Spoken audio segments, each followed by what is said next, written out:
Welcome to the October 4th edition of the PFF Forecast. It's going to be a great show. We're on to week 5.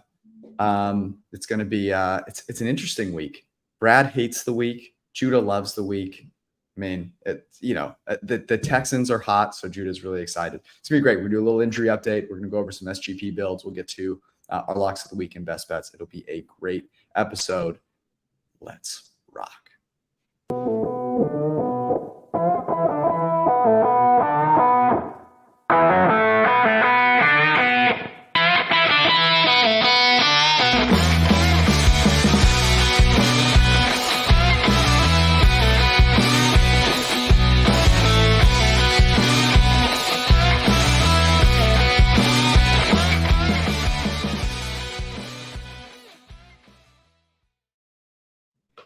I'm back by popular demand.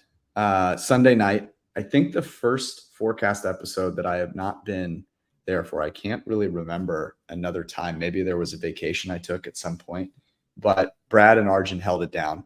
Got some incredible closing line value on the Sunday podcast episode, which is great. I had to go to the Taylor Swift concert. As you know, huge fan. I've been planning this game to go to Jets Chiefs. Just for this. Was so exciting. I took binoculars and all I did was look at the press box and then look down and saw that the Chiefs managed not to cover the game, which was pretty disappointing. I felt like Brian Dable actually after that game. I was just kind of frustrated with it, but made it back. Brad, you hate the slate. I want to know why. What is it that rubs you the wrong way?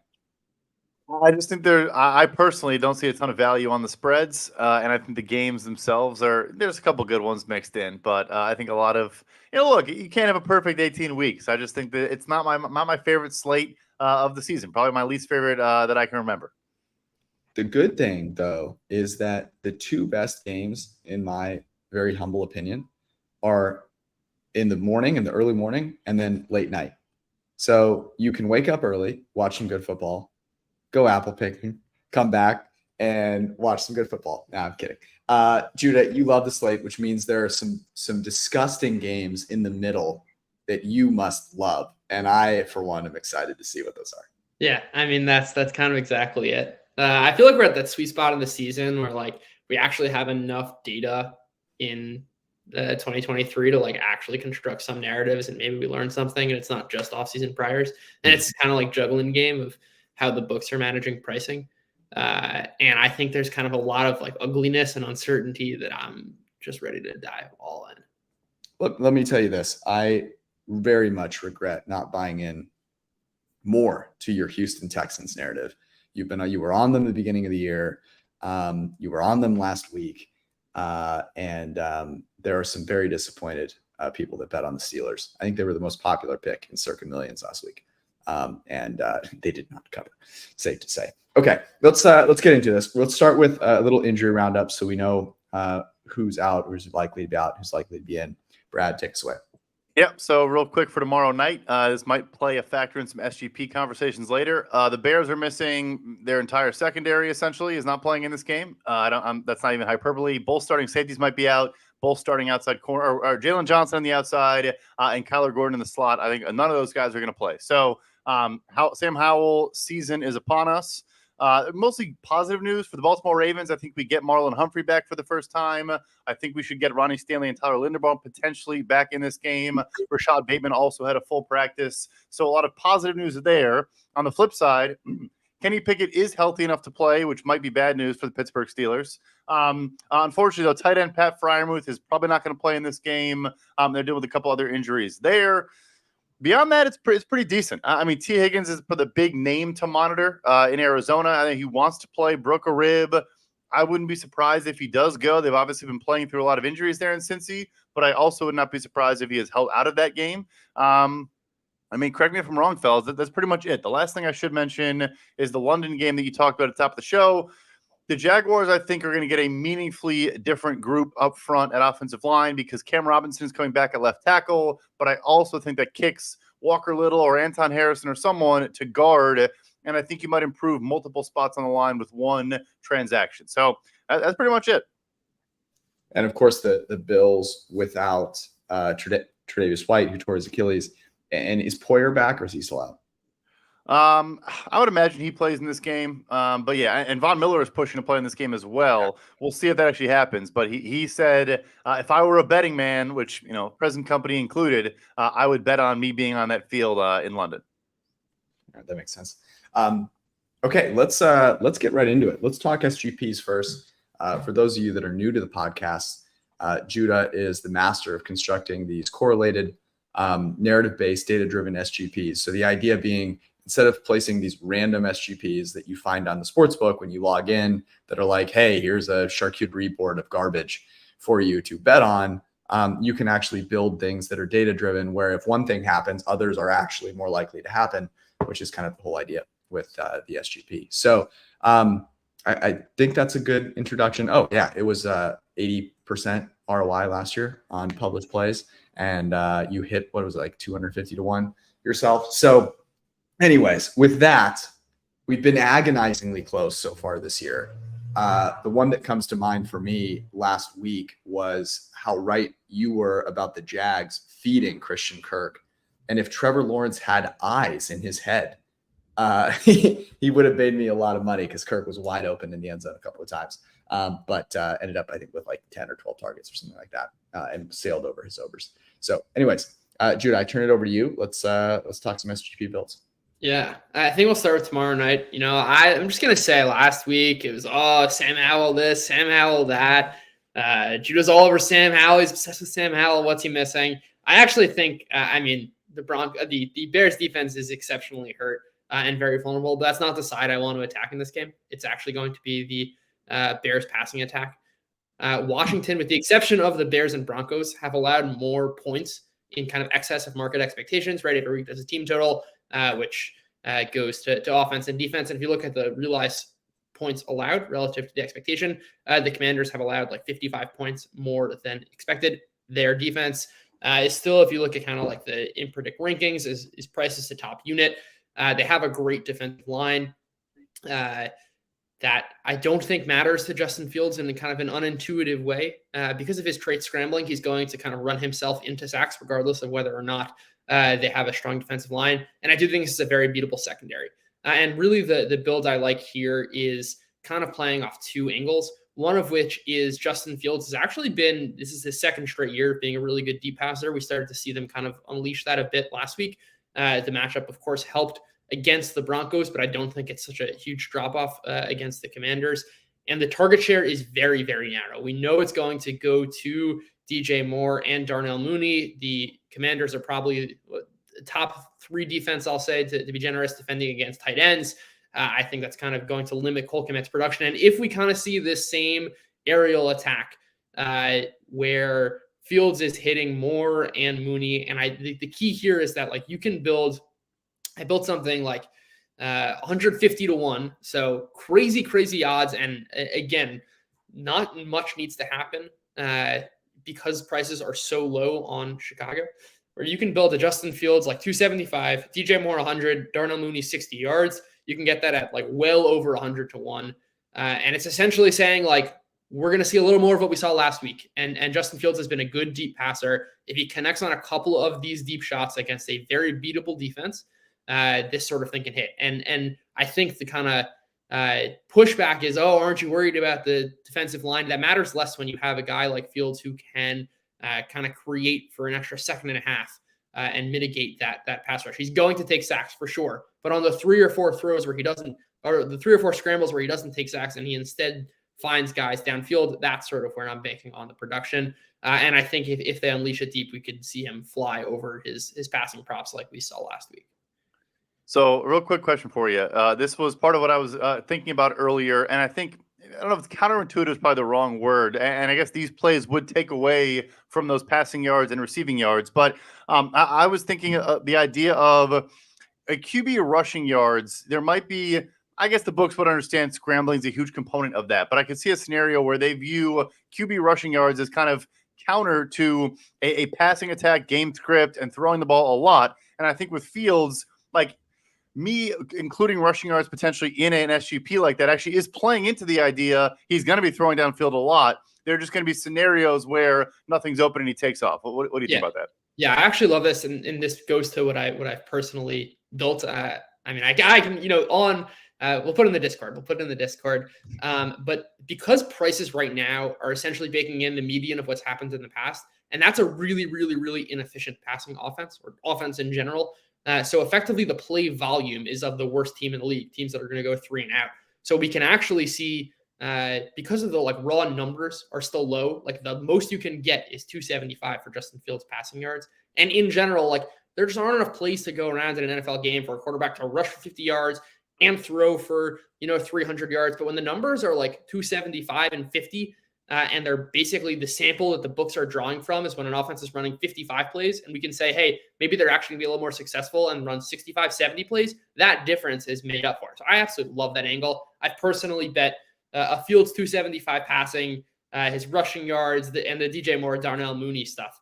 I love that angle. The books are pricing it in as they should, because in most spots, the rushing yards are going to take away from the passing yards. But I think in this case, it's just kind of playing on this angle of the Bears offense has been really bad, but if they're better, it's kind of going to look different. And the play volume actually stacks up relative to the rest of the league. The question that I have is, do you think that the Denver Broncos are not is there a chance that they're just so generationally terrible? I mean, they are an atrocity. They are so bad. They go 70 points to, the Dolphins, who then, struggled to score 25 against the Bills. They, are probably going to make Zach Wilson look like Jesus Christ. He's going to be dating Taylor Swift after this game on Sunday. But they have been so terrible that what we saw out of Justin Fields is a huge aberration. And there's no way that's going to be replicable against a normal NFL team.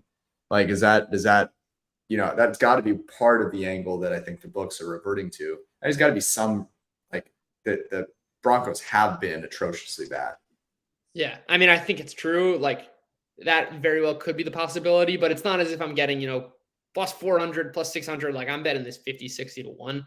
That yeah, that's absolutely baked into the price. But I think there's kind of a lot more upside kind of playing the other angle. And I mean, you just segued perfectly into the second one, which is if the Broncos defense is generationally bad, again, the books are pricing in Zach Wilson's prop is 203 yards. That's not a lot for an NFL game.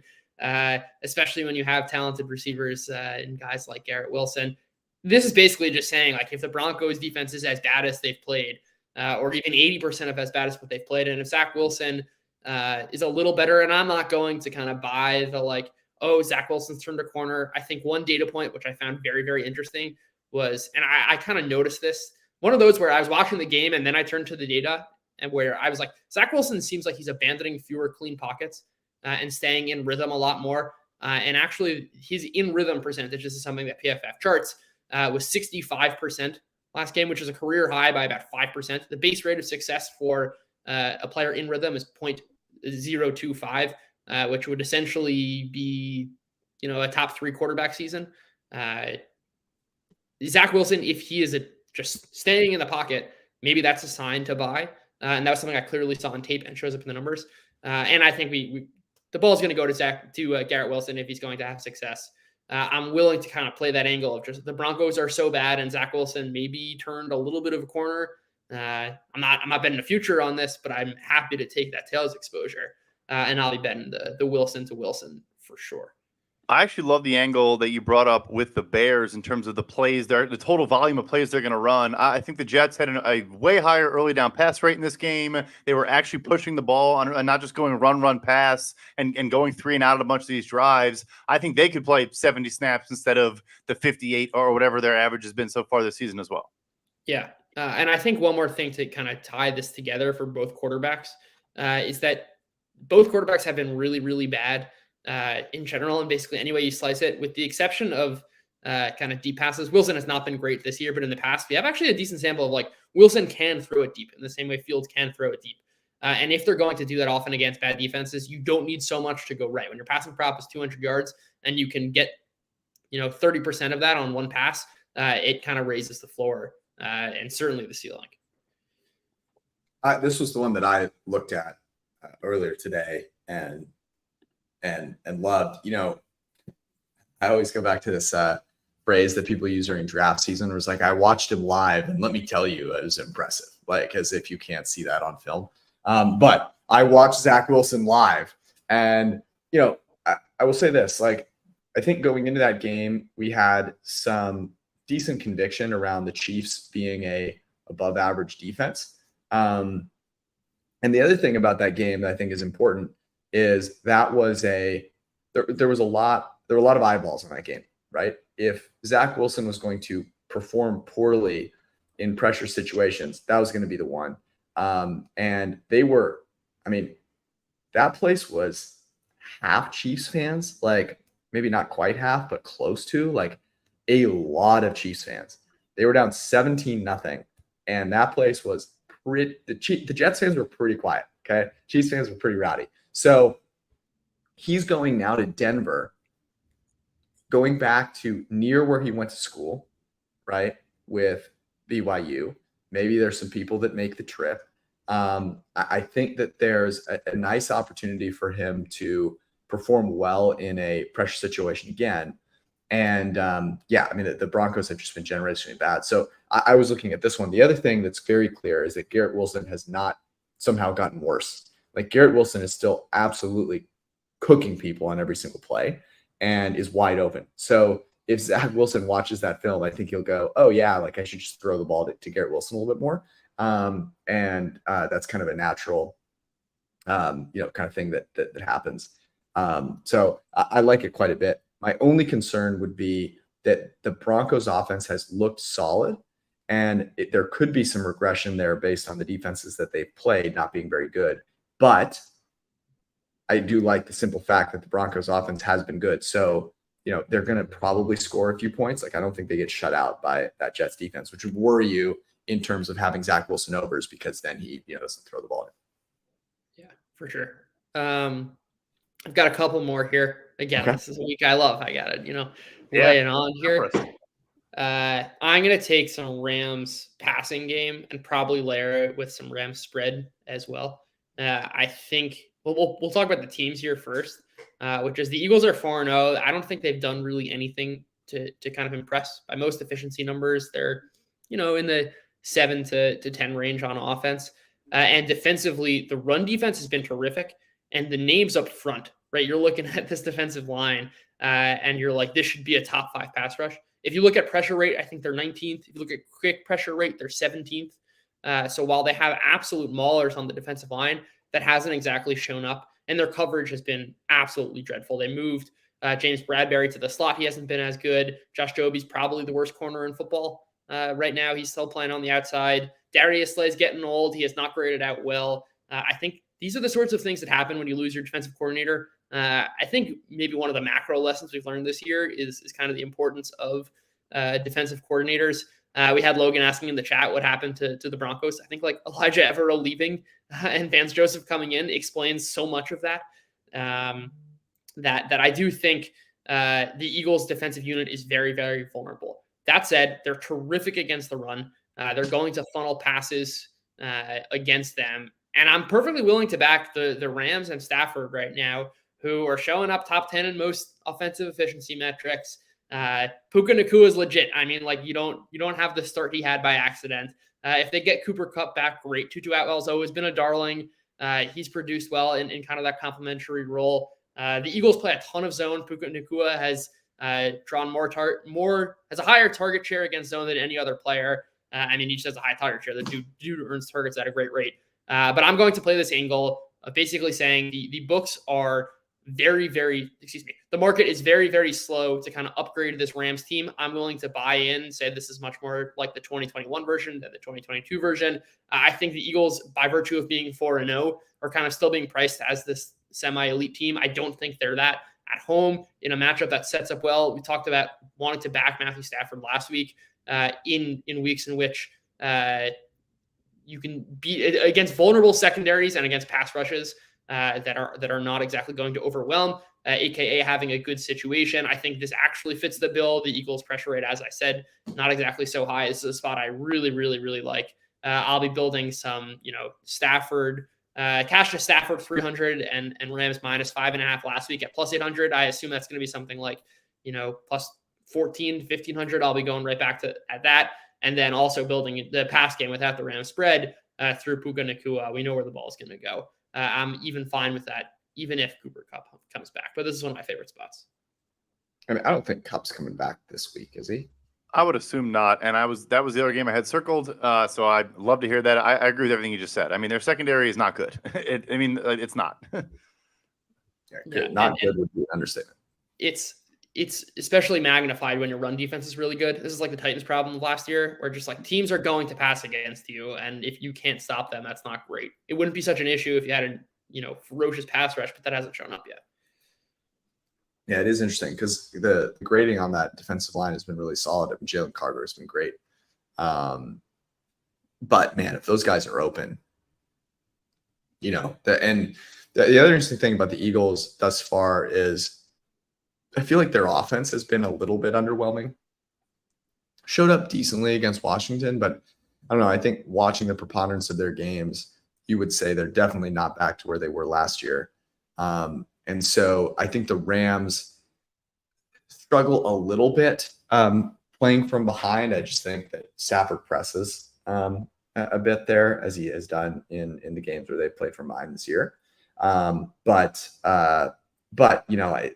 give McVay a chance to expose a secondary that isn't very good and plays zone, and I think you will find a lot of success. Like McVay has done that so well throughout his career.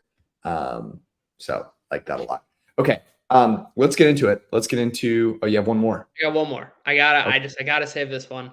We're gonna do a build around Rashee Rice. The list of receivers who have a higher target share when on the field than Rashee Rice are Devontae Adams, Tyreek Hill, and AJ Brown right now.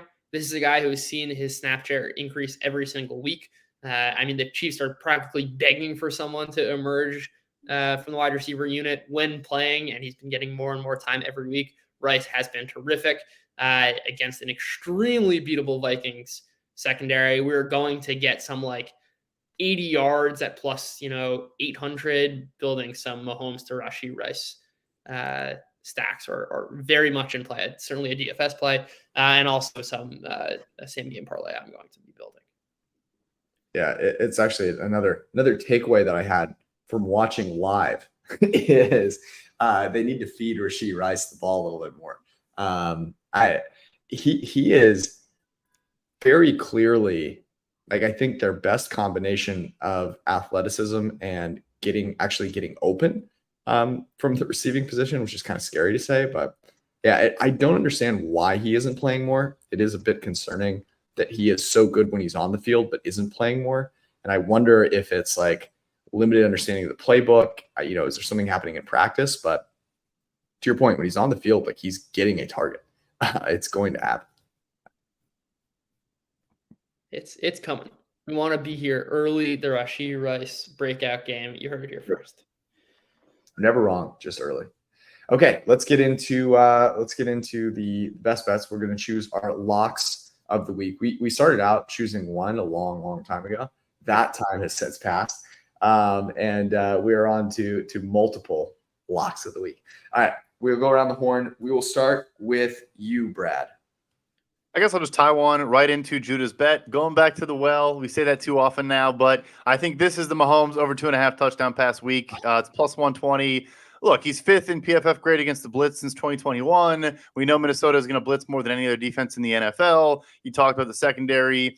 And then Kirk Cousins, though, on the flip side, I think to help us with game script here and force the Kansas City Chiefs to continue to throw the football, you look at the coverage shells that Kansas City tends to run, a lot of man coverage, cover two, some quarters as well. I blended that up on Ultimate. Kirk Cousins is a ninth graded quarterback against the coverages that Kansas City is playing. And I think that offensive line is going to be able to do enough where Chris Jones is going to cause problems. But I think the tackles are going to win on the outside. I think Justin Jefferson, I don't care who's going up against. I think they're going to score on – it's a good defense, but they're going to score as well. You can pick on these linebackers a little bit in coverage. Drew Tranquill hasn't really been the guy we saw last year yet to this point. So I think it'll be a Hawkinson day. But, yeah, Mahomes over 2.5 touchdowns because I think we're going to see a lot of points this one. What can you get that at right now? Can you get that at plus money? Yeah, plus 120. It was the last time I saw it. Yeah. So by the way, on the PFF best bets tool, That is, there he is, plus 120, over 2.5. Huge fan. And we haven't talked, I'm sure you guys talked about this a little bit on Sunday, but that was maybe the worst game, but that was a brutal game from Mahomes. I mean, that was embarrassingly bad. Both interceptions that he threw. It can't. So I actually I wanted to find out if he was injured because that's how bad he looked. And talked to a couple people that know a thing or two, and they said, no, we talked to the team because we were curious as well because he had his ankle rolled up previously, and they said no, like he's perfectly fine. He came out of the game perfectly fine. So that just means he played like crap. And I think the good get right spot is in a dome against the Vikings defense. Yes. So I'm a big fan of that. All right, Judy, you're up next. Yeah, I'm gonna go with the Cardinals money line here. I think this is the books are kind of pricing this as like in between where the Bengals preseason predictions were and their actual production. Like by any stretch, this offense has been absolutely dreadful. Markets are kind of like, oh, maybe they're like the 16th best team. They're not. They're either really, really bad or really, really good. And I'm going to kind of lean on this.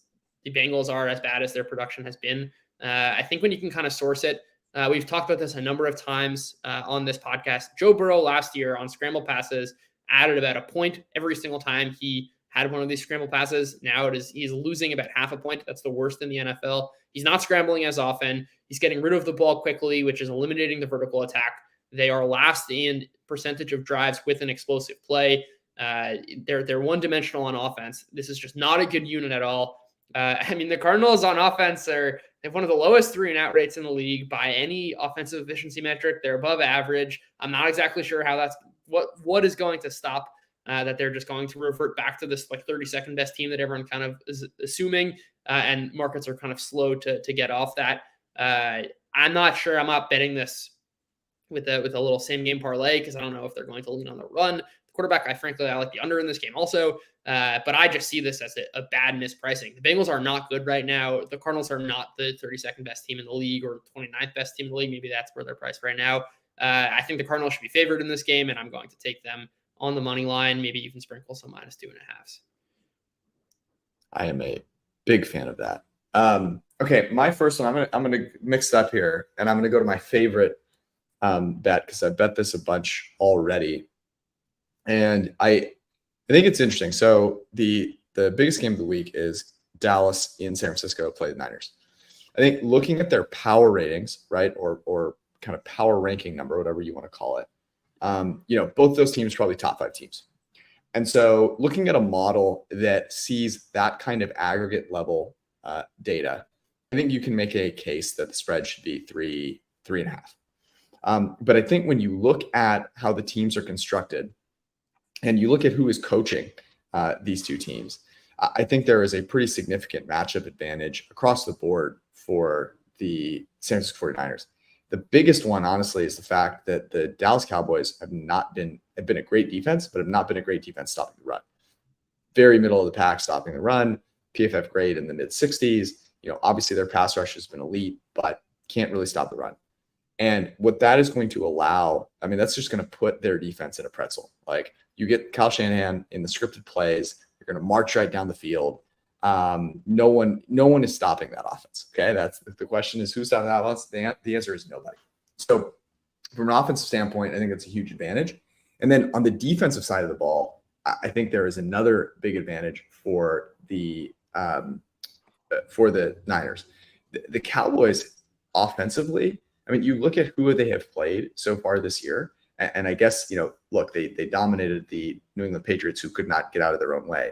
But it's not like they faced, a real murderer's row of situations where their offense has had to perform, right? Playing from behind and actually play well, really aside from playing the Cardinals where they lost 28-16.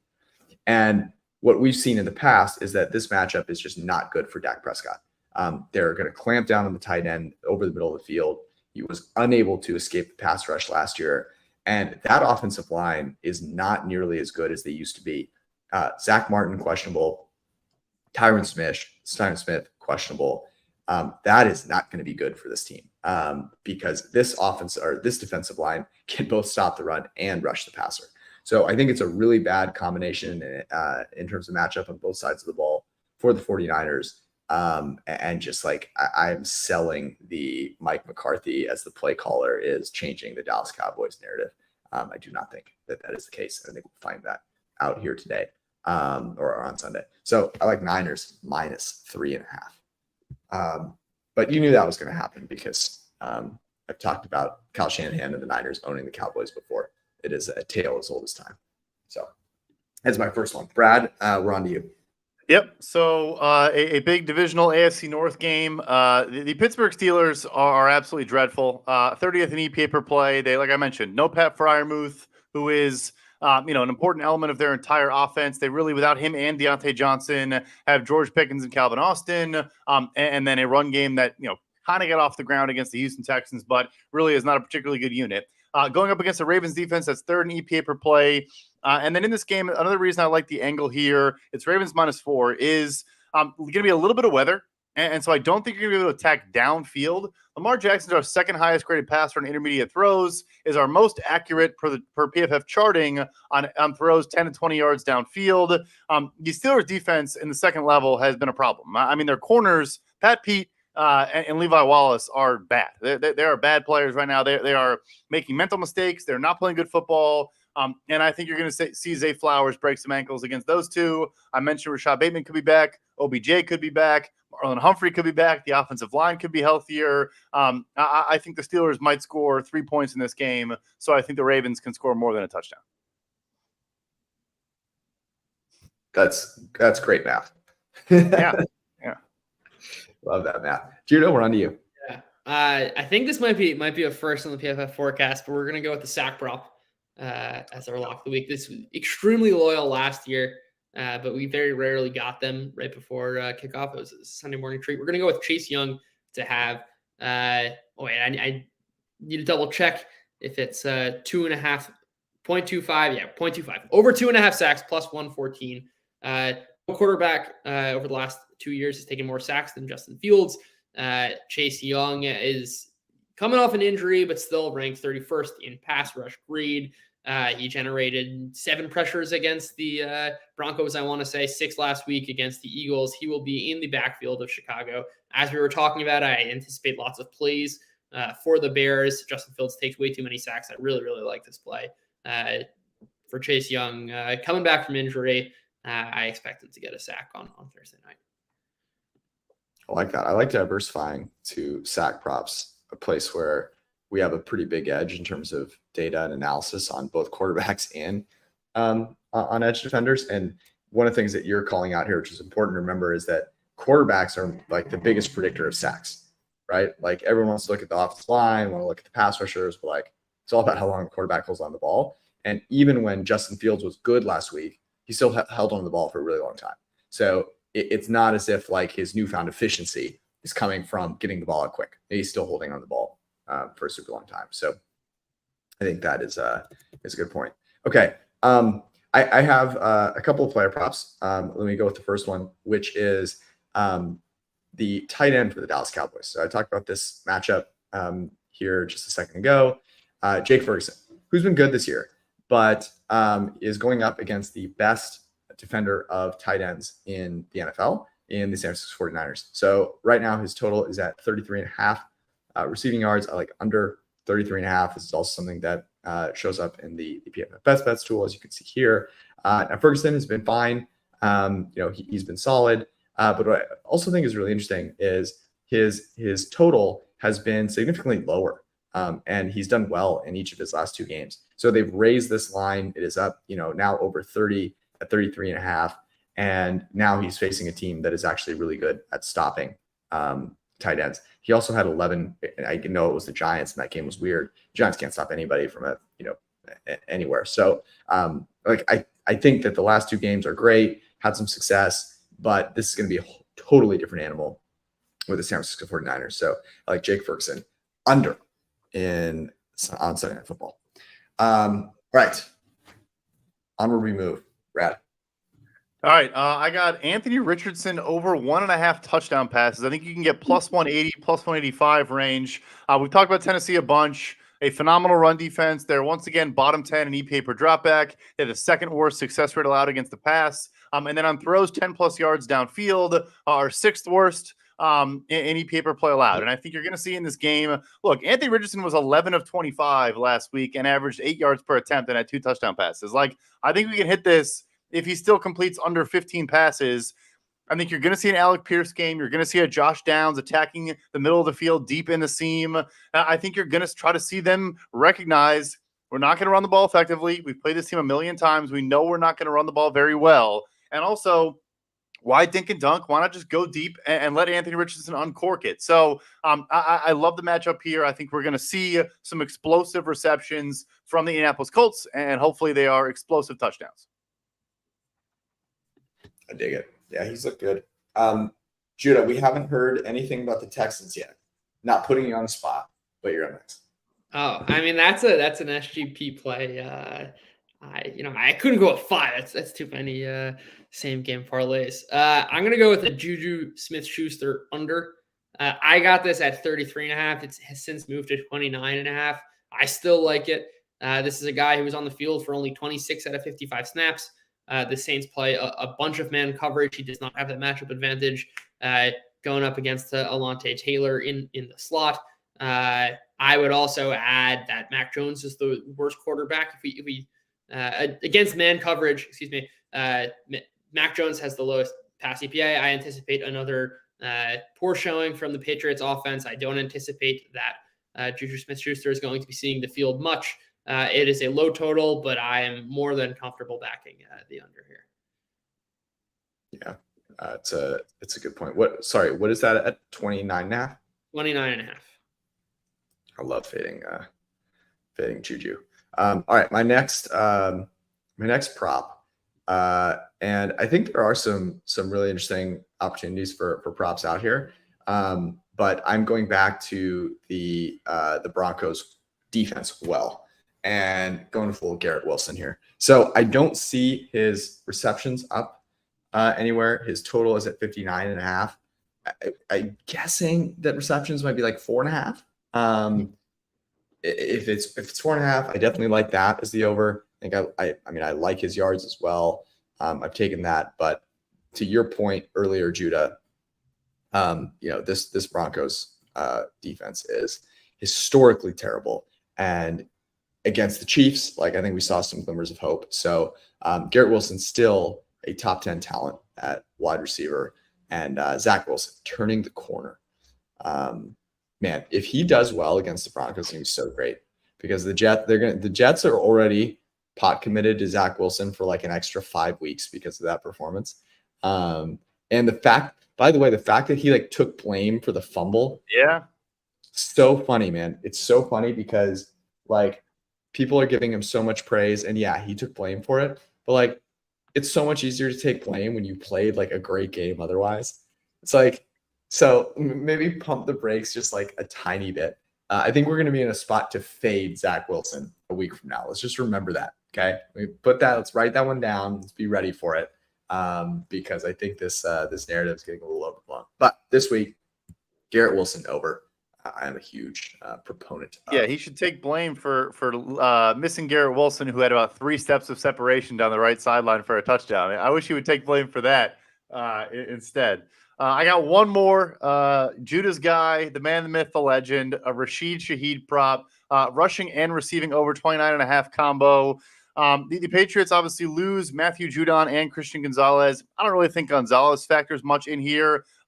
Judon is their best edge defender and their best edge setter, and particularly on early downs, if we get some jet motion or things like that for a carry for Rashid Shaheed, which we tend to get about once a game.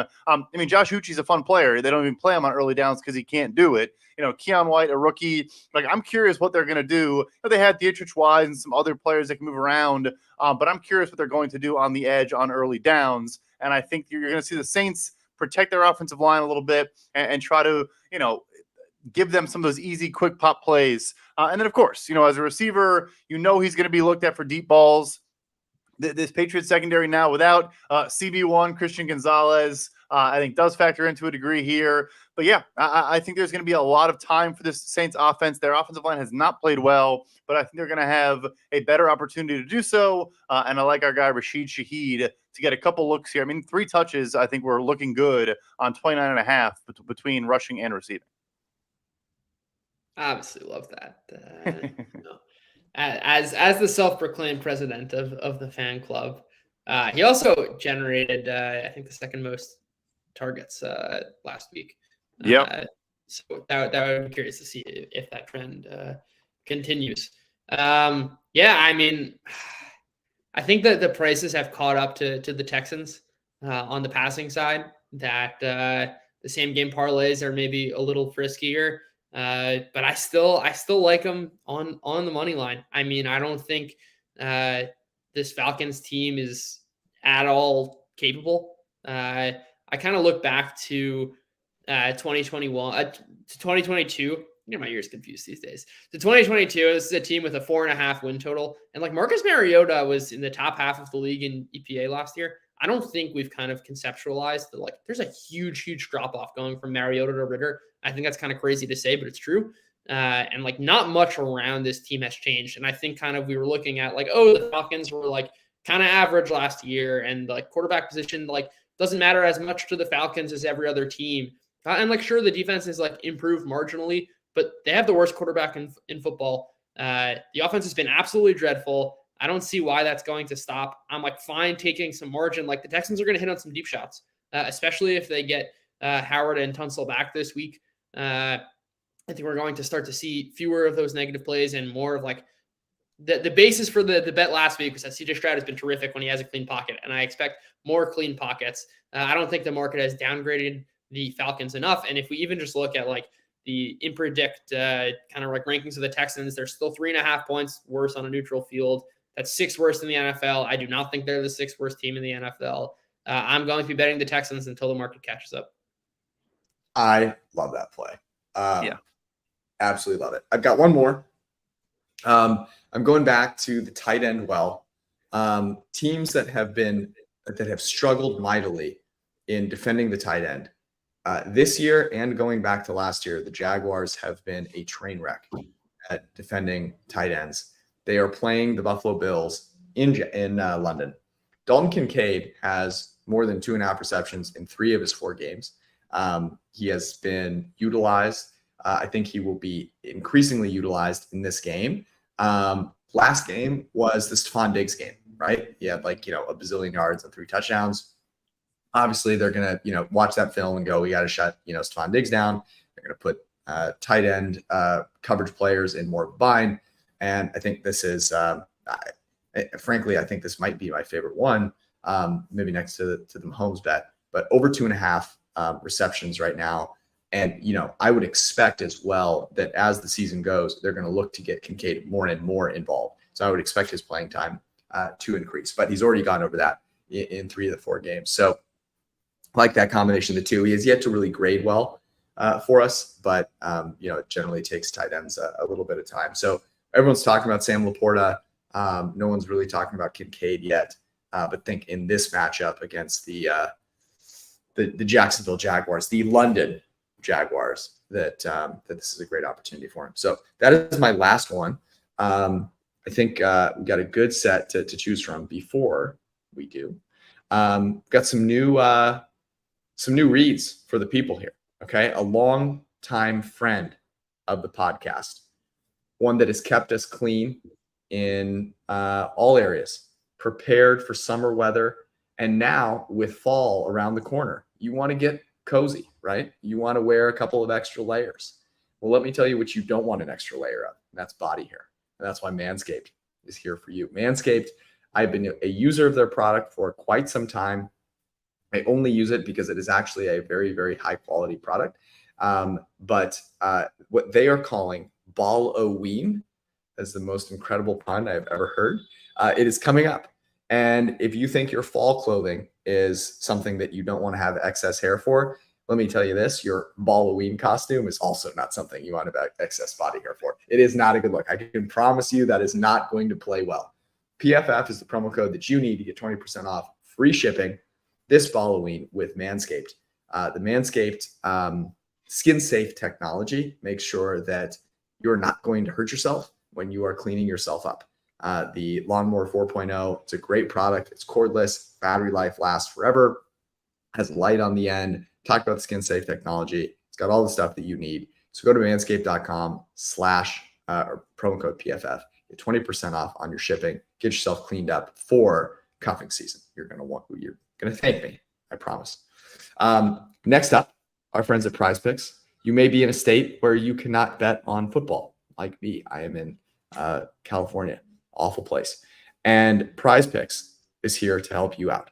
So as you think about what's coming up on Thursday night, for example, we talked about some of the SGPs that Judah loves. That is one of the opportunities there. You can go get yourself involved at Prize Picks. Get a little DJ Moore over 3.5 receptions, Justin Fields over 1.5 passing touchdowns. Get yourself into the action with Prize Picks. It's skill-based, real money, daily fantasy sports.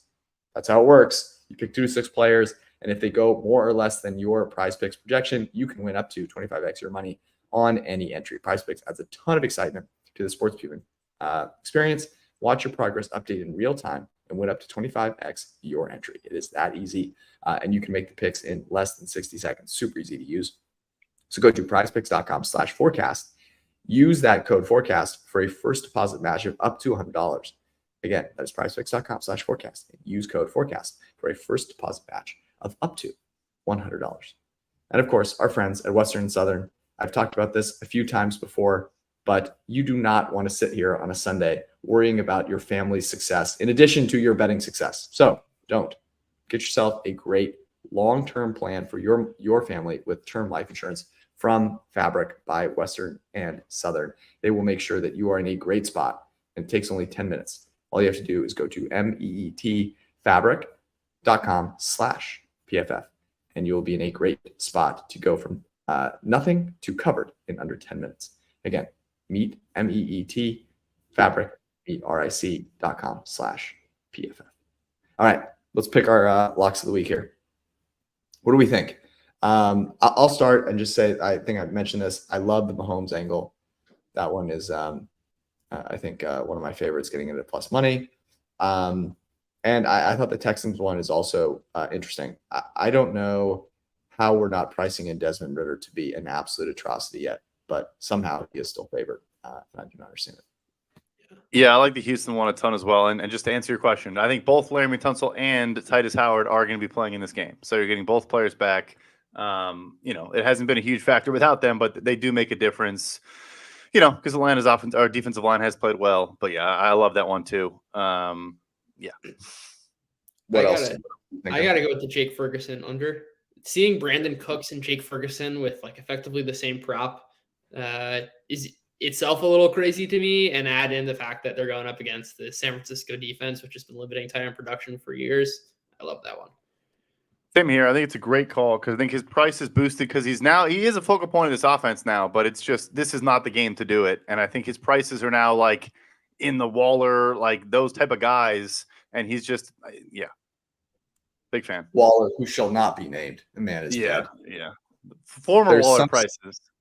Oh my God. There's some stat out there about the number of times that that my fantasy kicker has outscored my Jones to Waller connection, and it's not good. Yeah. It is not great. What are some of the other ones that we had out here? Because I actually didn't love the slate, but ended up liking a lot of what we came to. What else comes to mind? I like the Cardinals money line also. What's the odds there? I think plus 140 was the best to get. Sounds about right. Plus 140. Yeah. Yeah, I can get on board with that. Brad, remind me of a couple of your earlier ones. Ravens -4 and the Anthony Richardson over 1.5, which is plus 185. Yeah. So what do we know about Pickett here? Is he going to play in this game? He's going to play, and he's hurt, but he said, I will be good to go by Sunday. It's a shoulder issue. I think Mike McDonald is going to put this kid in the spin cycle. I think it's going to be ugly. That's not great. Is Humphrey back? It looks like he should play. Yeah. Yeah. I mean, I don't love – so I will say this. I don't love betting against teams that were thoroughly embarrassed the week before. Yeah. Like, I just don't love that. And look, as like Mike Tomlin, I don't understand it, man. I don't get it. Like, he wins these games that you just don't expect him to win. Somehow he like creeps his way to 500. It's like I'm wondering if it's like too good to be true. But hurt Kenny Pickett. I mean, Kenny Pickett has the 32nd PFF ranked PFF grade out of 34 quarterbacks. Like, a healthy Kenny Pickett has not been good. No. So very concerning. And I just think their defense, just a Tomlin point, like I think their defense now, you still have a good duo in TJ Watt and Alex Highsmith, but I think losing Cam Hayward and then having just a frankly bad secondary outside of Minka Fitzpatrick, like, I don't know. I think that is what carried them through games. It did win them the Browns game, but I mean, you saw Amari Cooper was still open 15 times in that game. Like, I just think a more cohesive game plan from the Ravens. I don't know. I do, of course. It's the Steelers +4 at home, coming off an absolute shellacking. Like, I get the trepidation there, but I said that last week, and it was the dumbest comment I made the whole week. So, you know, that's fair. That's fair. Okay. Anything else that we're missing here that we should add? So we have Mahomes over 2.5. We have Jake Ferguson under 33.5. We have remind me of the others. Texans, Cardinals. And we're I going like that 4-pack. Four-pack of tall boys, maybe. With some plus odds there. Yeah. Yeah, I don't hate those at all. No Zachary Wilson. Props, sad we got to pour one out. But I like this. I like that 4-pack. And we might add, this is the beauty of joining the PFF Printing Press Discord, might add some. These are the podcast locks. We confer with Arjun, who, by the way, apparently didn't make his flight today because he was coding with headphones on, which is such a I'm still in college move. Incredible. Here's the best part, too, because we know Arjun. He was for sure blasting Metallica at the loudest volume you could possibly imagine. So that wrinkle made me laugh because I know he was sitting there just like rocking out at the gate as everyone's just lining up to get on the plane. He's just sitting there like air guitaring and missing his flight. Do you think he was actually at the gate? I mean, he had to be somewhere else. If you're at the gate, how do you miss that? I guess you're right. That's fair. I don't know.